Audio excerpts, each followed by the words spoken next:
Today we have Susu Wong, one of our founding small businesses, and just a true a pioneer in the work of LGBT supplier diversity informed work, a true leader within our ranks, and an expert around digital marketing and digital media and all the things that surround that. I want to, before we start and I hand this over to Susu, I want to call to our space the fact that we are in a very interesting and difficult and challenging and I dare say hopeful time in our society around injustice and our position in opposing and opposing racism and actually enforcing being anti-racist. I don't start any meetings these days without pointing that out, because doing so means that we would just start with business as usual, and business is not as usual. Business cannot be as usual. And all of us are quite aware that not only COVID is an impediment to being business as usual, but that we have a bigger and more humanitarian issue at hand, and that is the continued injustice in our country, and how we must stand together with our Black brothers and sisters to move forward the agenda in a way that is inclusive of all, but also just of all, and that we bring those voices together. So for those of you on this call who are experiencing and have experienced the injustices of racism, my heart is with you, my experience is with you. For those of you that are not people of color, thank you for your allyship. Thank you for learning more and being more present, and for helping us get through this particular time in history. Thank you all. We're continuing to do this work. Our chamber is going to be focused on recruiting more members of color. We have been very progressive in making sure that at least half of our board is people of color, and our staff is reflective of diversity. And so we want to continue to do that. Thank you for letting me do that. And now for what everybody's been waiting for, as we enter into these reopening parts of our government and our economy, all of us are mixed with a deal of fear, a deal of excitement, a deal of hopefulness, and also a deal of worry about, are things going to continue to be the same, or are we going to do things differently? So Susu has worked on a presentation today around what some of those marketing strategies can be after quarantine, or what they are during half quarantine, or whatever it is we're doing now. We're at phase 2, first version of phase 2, as we move through phase 3 and phase 4 of reopening. Again, Susu is the owner of Tomo 360, serves on our board of directors, was key in helping us get our social media strategy together in our inception until we brought it internally, and has worked with many organizations across the Commonwealth and otherwise around their marketing strategy. So we're very thankful to have her wisdom here today, and I will now turn it over to Susu. Hi, everyone. Thank you for having me here. Welcome to our marketing strategies after quarantine or during quarantine.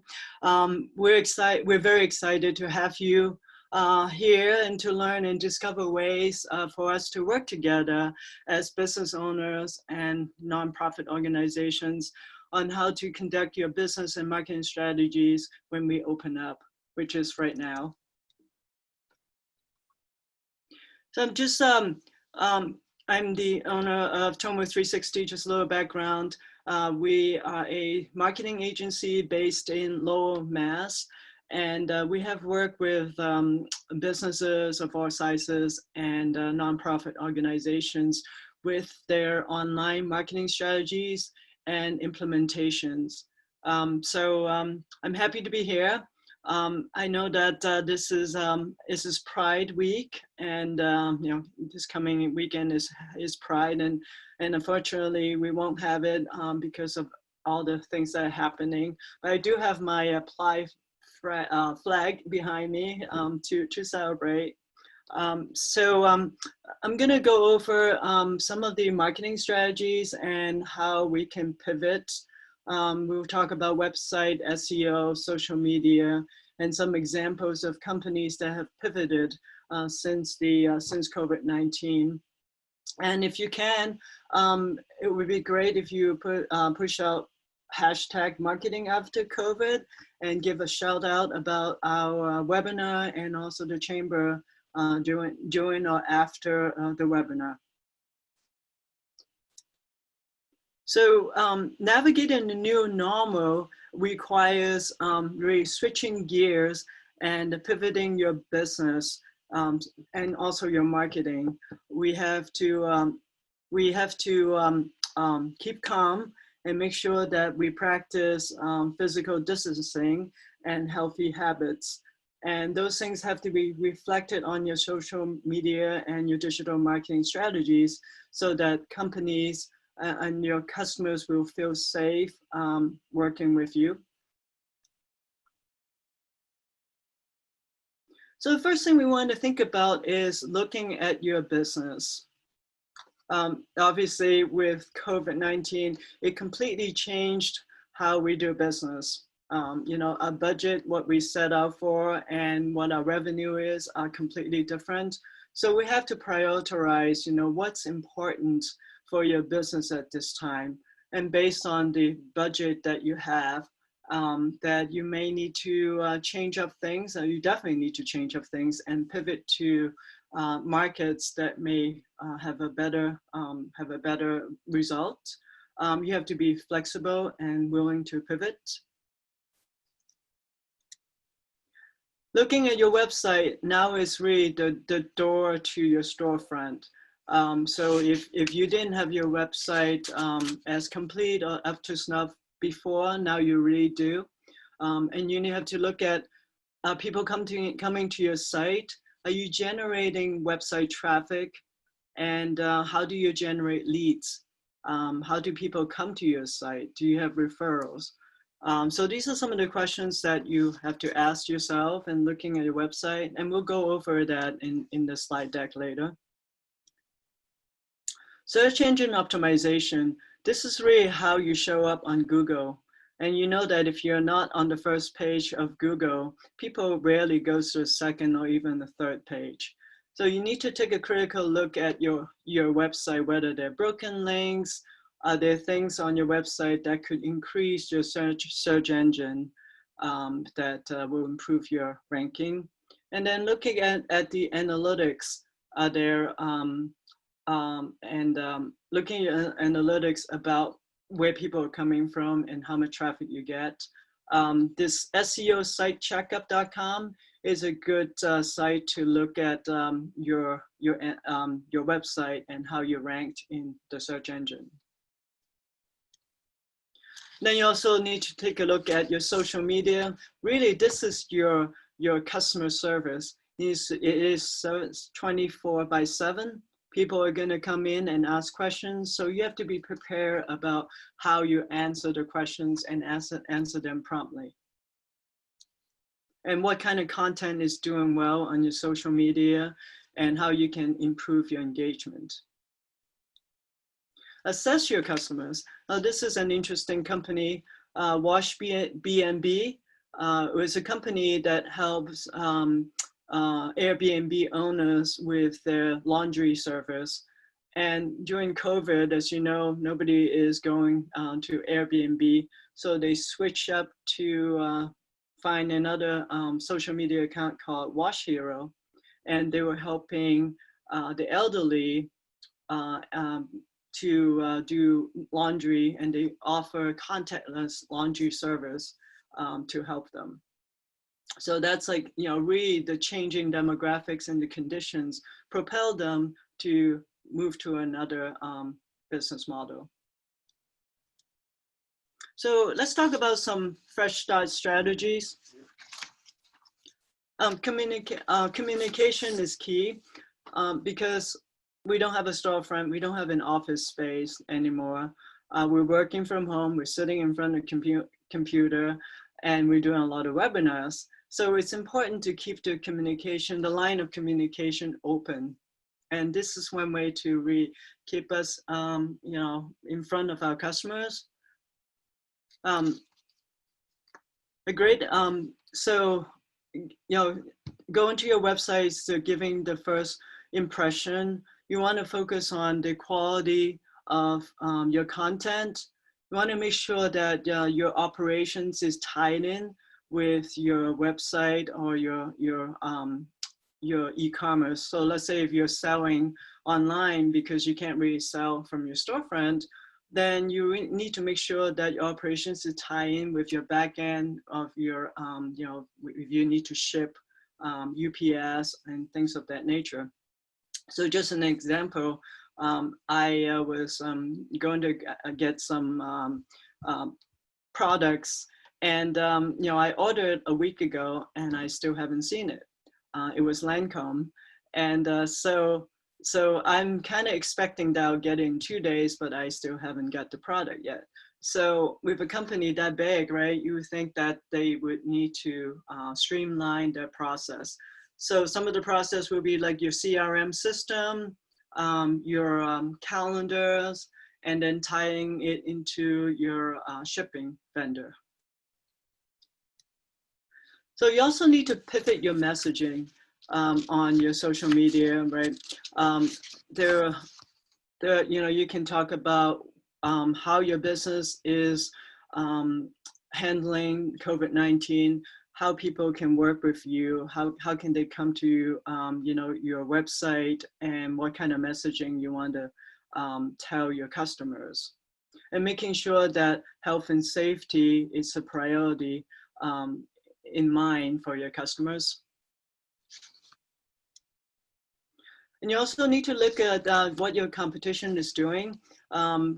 Venture Cafe is part of CIC, and they always have a Venture Cafe Thursday night. And they, as soon as COVID hits, they switch it over to virtual conference and hangout. So they have a networking app that you can go in and just like in real time, except you can't really have wine and beer like in Venture Cafe. You know, the chamber always have webinars such as this to kind of keep the communication going. My office, the Innovation Hub in Lowell, is having webinars as well. So even though that, you know, your business may not be open, you know, in reality, but you can always keep things going virtually. I'm sure that we all been zoomed out, you know, with a lot of Zoom calls. So let's take a look at your website. So the 8 must-have your website. If your website is not mobile, you need to make your address, your phone number, and your updated hours prominently on your site, and tell your story. And if you're doing something for the community, make sure that you put it on your website. Your social media links need to be visible so people can find you. And your COVID messaging is really important to tell people what you're doing during this time. So put yourself in your customer's shoes, right?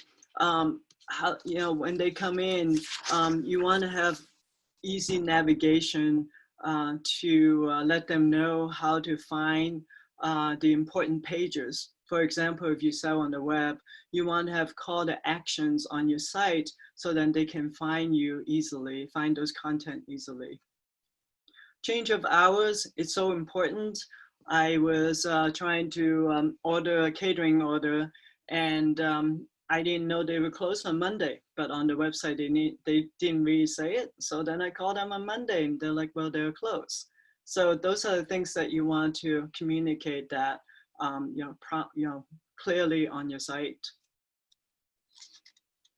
Is COVID-19 messaging. This is from the community teamwork. And they actually have a page that talked about COVID-19 resources. Jordan's just opened yesterday, and you can see they said, you know, here are the hours. You can shop indoor, or you can schedule a delivery, a curbside delivery. It's right on the top of the page. And then for restaurants, they were just open yesterday with outdoor seating. And so, you know, are they ready with, you know, 6 feet apart? Are their staff ready and be safe and healthy? I went over to a Starbucks the other day, and my first time after 3 months, and I forgot my mask. So I couldn't go in, but then they came out and handed me a paper bag with a mask. So that's kind of helps me to go in. So those are the things that you need to think about. What are the things that you could open safely? It's a good site with Chipotle. As you know, when the old way when you go Chipotle is like you know, you have to order from the line. Well, now they don't do that, right? It's contactless delivery, and you have to order from an app. So they tell you how they care about their customers, and then they talk about how they care about the employees and their staff. That if they're sick, you know, they get sick pay and they can have a longer leave. So those are the things on how they convey the safety protocols.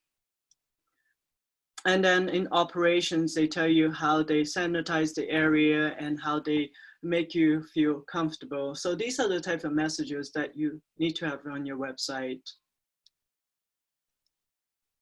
Online reviews really matter. Those of us who buy on the web now, you know, and before, right, we rely on peer reviews. So if you can get a lot of online reviews, make sure that they are on Google reviews or testimonials on your website or LinkedIn. However you can do, you know, the more reviews you get, the better you have. I mean, obviously good reviews, and it's going to help with your search engine ranking. Optimize for mobile. So here's the restaurant on the left that one of the local restaurants. It's a Japanese restaurant, and I'm not going to name it. They still have their paper menu on the website. Needless to say, there's no online order. I have to call in with my credit card number. So it makes it hard for me to do business with them. So on the right hand side, Sweet Green, you can order directly from the app, and it's easy. You can see it. You can see the menu. So having a mobile website is super important, especially now. For search engine optimization, some of the tips that can improve on your search engine ranking is having quality content. I always tell my clients to make sure that you update your websites, your pages. You need to have blogs. Having simple navigation will help the Google to know what your pages are. Having the right titles and URLs. Meta descriptions is like, it doesn't help you with search engine ranking, but it's going to tell people what your site pages are without clicking on it. And of course, we talk about address, contact information, having reviews, and About Me is a very good page to really talk about why you do what you do and who you are. Because at the end of the day, people are going to do business with you because they trust you and then they like doing business with you. Making sure that your social media icons are on your page to make it easy for people to find you. And remember, SEO is a long-term thing. It doesn't improve right away, but it's going to take time. So quality of content, continue to update it, and then making sure that you link to other sites that will link back to you will help you with your search engine ranking.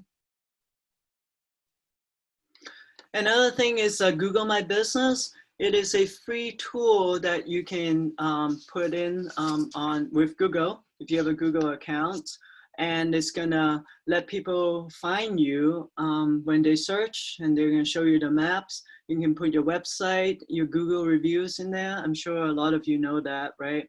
And then you can also tie it into Google Analytics.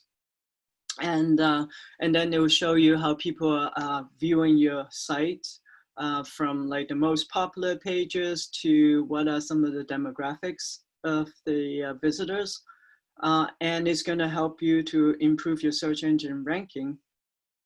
Some of the things that once you get it set up, you can also do FAQs in here, like Q&A right here. That's really good for people to understand how to work with you. You can also upload pictures in here. And those are the things that's going to help you on your search engine. So how do you start one? You can have a Google account, and you can put your business name and start from there.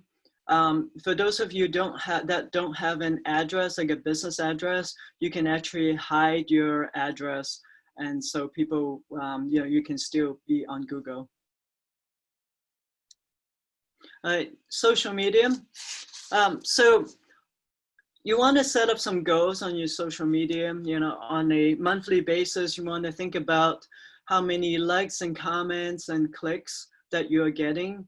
And you want to find out, how many people are engaging with your post. And so this is something that you want to look at your insights if you're on Facebook, and looking at the analytics. And if something is not working well, you want to change it up. Thinking about how much impressions that you're getting and reach, and how many people are sharing them. So those are the things that you want to look at it on a regular basis. So it's not just posting, but just engaging with your fans and followers will help you to convert.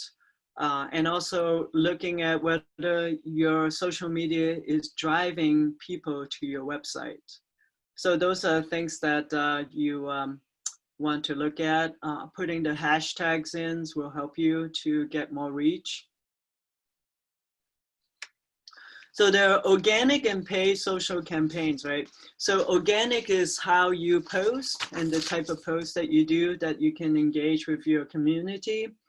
You want to provide content that are helpful, and they need to be graphic. With Facebook, the algorithm has changed in the past couple of years. So some of the posts, your fans may not see them. So that's when you have to do some pay ads, such as boost posts or Facebook ads or Instagram ads, to kind of drive to open the feeds to people who couldn't see your feeds. So I'm going to share with you some examples. Here's Athenian Corner is one of our clients. They are a Greek restaurant in Lowell. They've been around since the 70s. So during COVID, they had to close, and they do takeout. And the biggest sales are Easter's and Christmas. So we've been posting social media for them, and they asked us to help boost their Easter sales. So there are two Easters in the Greek world. There's Orthodox Easter and regular Easter. So we did two ads. One ad is targeting to people who like the page already. This is Facebook ad. And the second ad is on people who live in Lowell, within 10 miles of Lowell, ages 30 to 65, and they also like Greek food. So here's the ad we did, and we did it twice, and we had a reach of almost 3,000 people. But more importantly is we have 700 engagements. That means they click on the sites, and so that's 700. That's really good, right? We spent $42 on two ads. By 5 o'clock on Easter Sunday, they were completely sold out. They ran out of lamb. So that's a really good return on investment when you only spend $42 on two ads. And the important part of this ad is that you're targeting the right people. And you're not targeting the whole US, you're targeting a small group of people. So it was very successful. And they continue to do well, and we also did a virtual belly dance show one night, and we did a virtual happy hour, and they just opened yesterday. So they've been very happy with their social media and really weather this, this COVID and be able to do takeout orders. So we talk about Wash B&B and Wash Hero. Here are some of the messages that they did on social media. They had a pitch night. They advertised their gift of clean laundry. Their founders came out, and they have a COVID-19 fund. They also have another service where you pay what you can. So that's a really good message that they're doing good. And they're trying to help the community. And let's look at what Facebook messaging is doing. Can you little see? More, 5, 6. Can you see? 7, 8, 9, 10. I love you. Sail the ship, chop the tree. Look at me. All together now. All together now. All together now. All together now. All together now. All together now.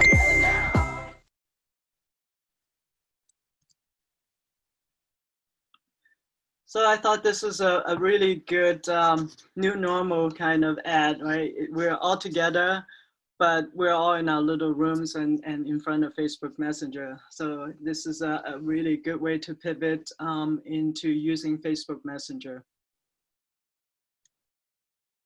So I'm gonna show you some examples of how companies have pivoted since COVID.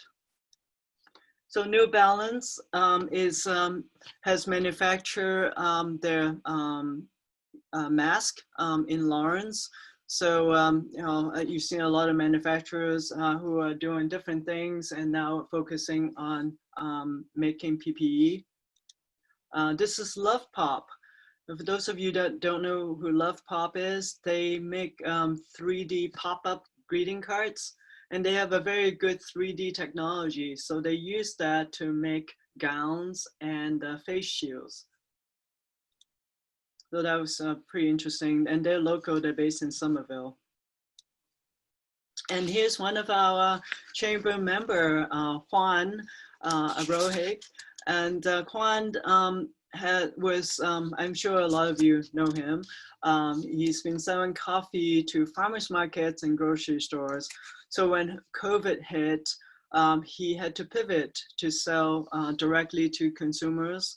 And so he was delivering to Boston like the same day. I don't know how he did that. So he asked us to help him to refine his shopping cart. So what we did was we make it simpler and make it easy for people to choose the size and the roast. We moved the reviews to up here, and then we also help him to do a subscription and save. We have also put in some call to action, so it makes it easy for people to find this page. He had some very good reviews since we did this. We actually just did it last week, and I think it really improved the customer's experience. And then he was able to pivot to consumers.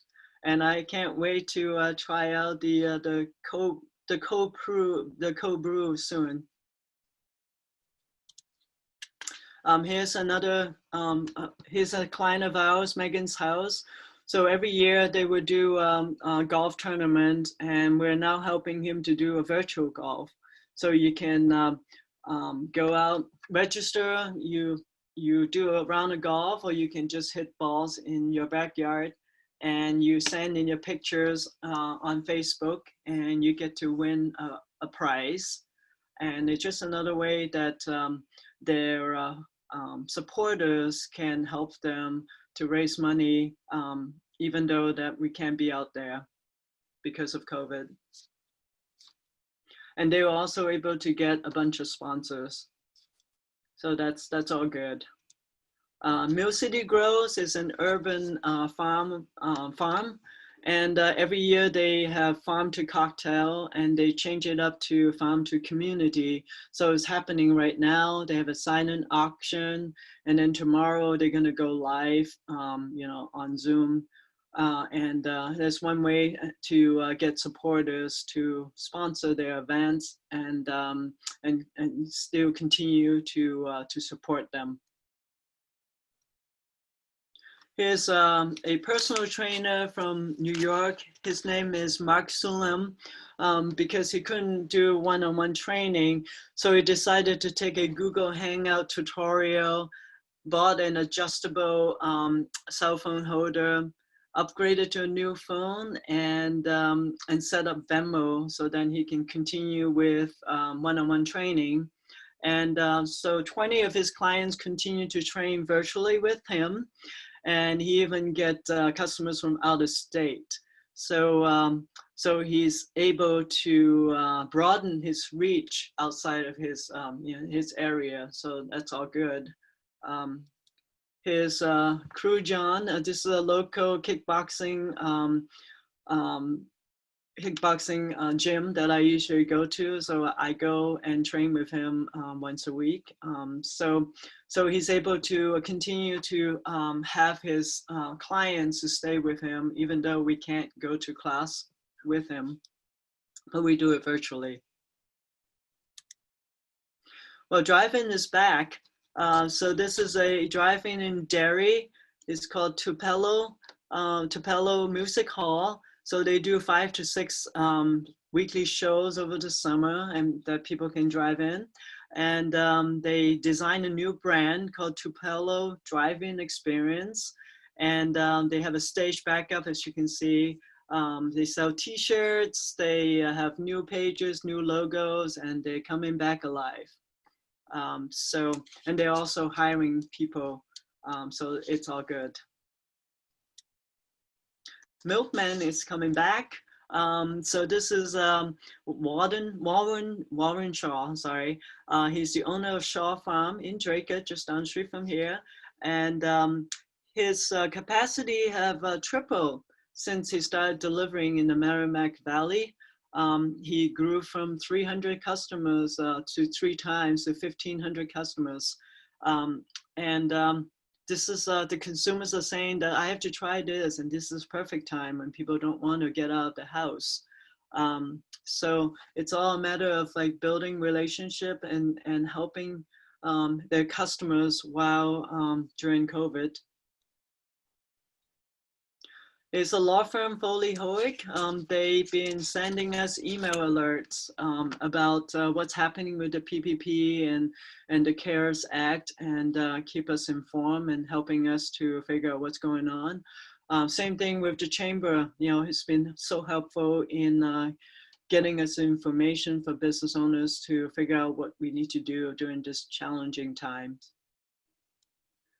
This is a CPA firm. They have a, COVID-19 resource center, and they've been having webinar series about this, and they pre-record it so then you can register and listen to the webinar. So this is another way that, the B2B companies are doing in terms of helping the community and also staying connected with their stakeholders.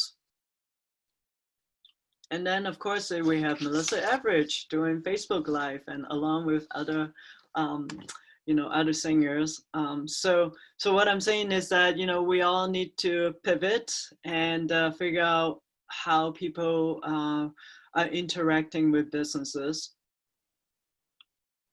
And on a lighter note, the New York Transit, they're able to get their subway updated, faster by a year. So instead of taking 3 years, they did 2 years. They updated their airport.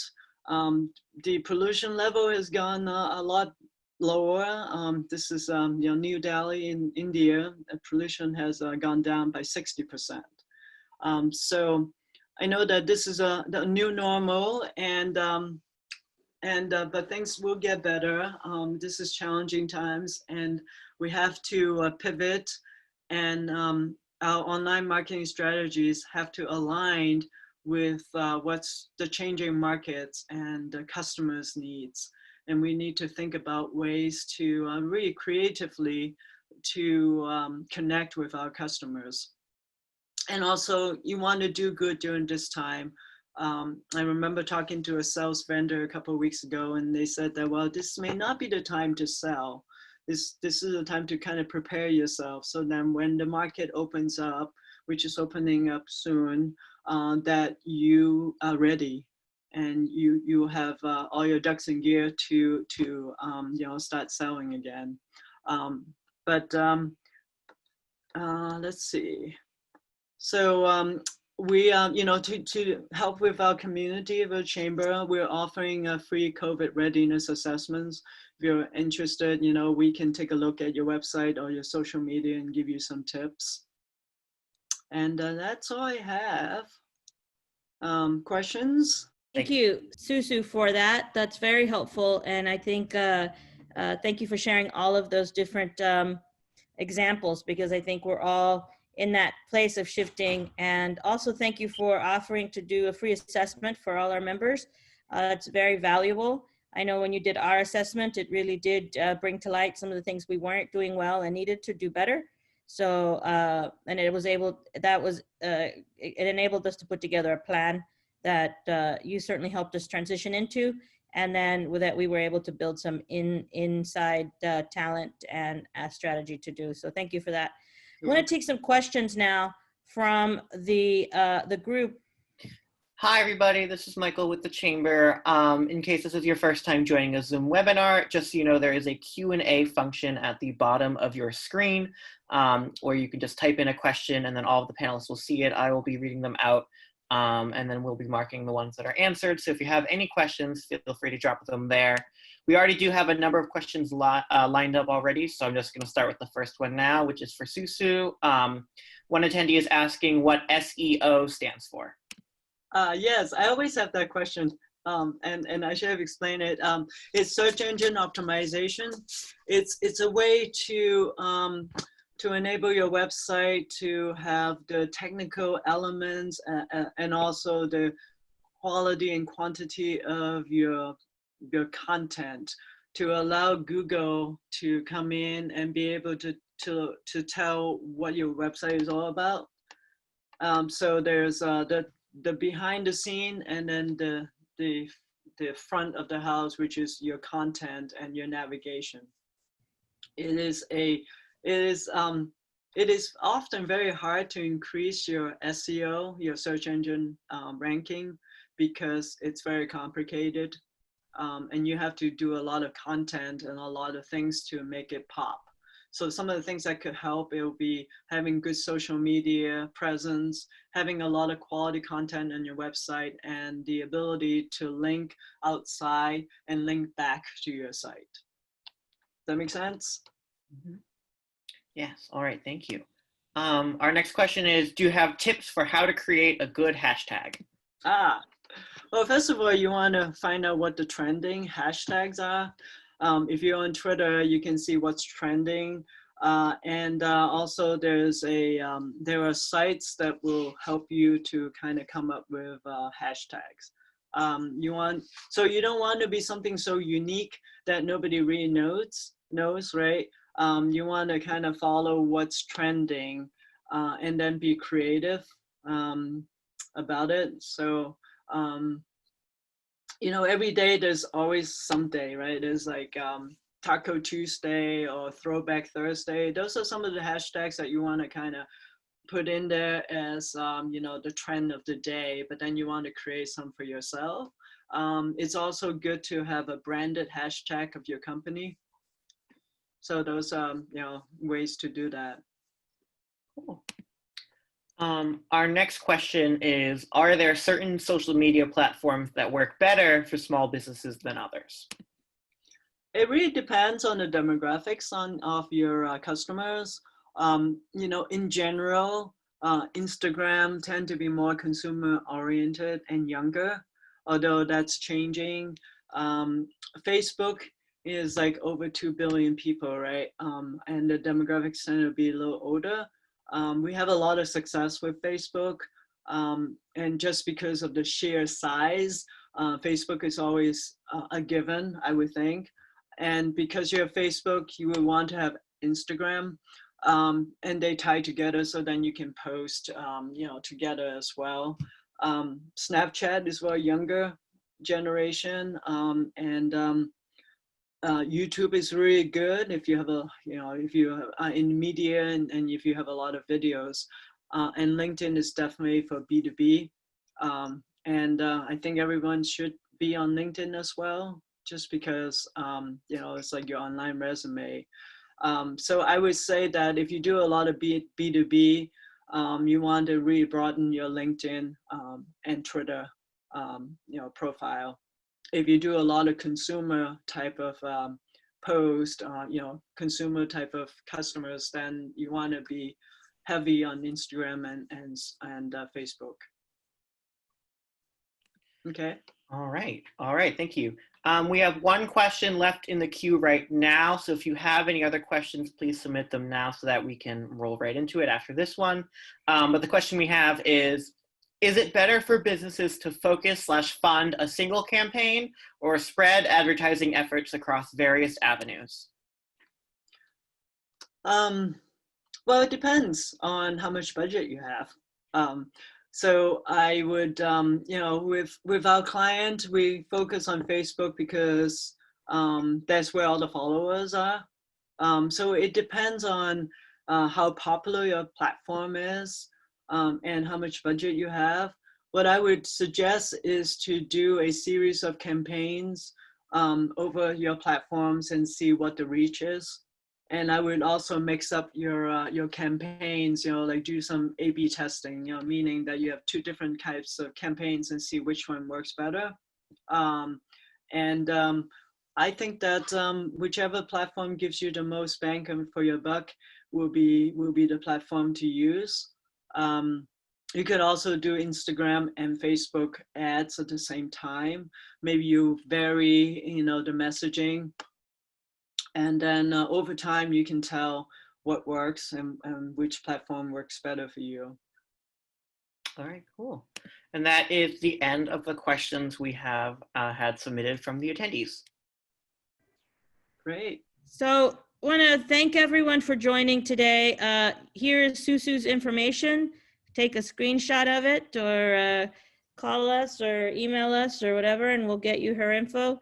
Talk to Carly or Thais about getting hooked up for a assessment. And we would love the opportunity to continue to work with you on these issues. Again, we worked with Tomo 360 in the beginning, and it was very helpful to getting us aligned. Even if it's not a forever engagement, it really helped us understand some of the analytics and the pieces in the background. I think Susu's model is very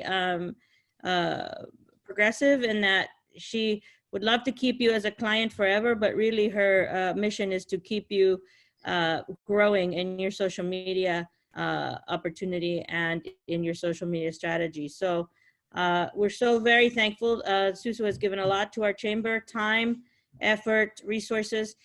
She is truly one of the reasons to be proud to be a part of the chamber and proud to be a part of the community. And so thank you again, Susu. Thank you all for participating. We will continue to provide learning opportunities and networking opportunities through these limited availability that we have as these computers at this moment. We are looking forward to a time when we can all get together and learn together and network and be together and celebrate the bond that we've created in these last 3 months by sticking together.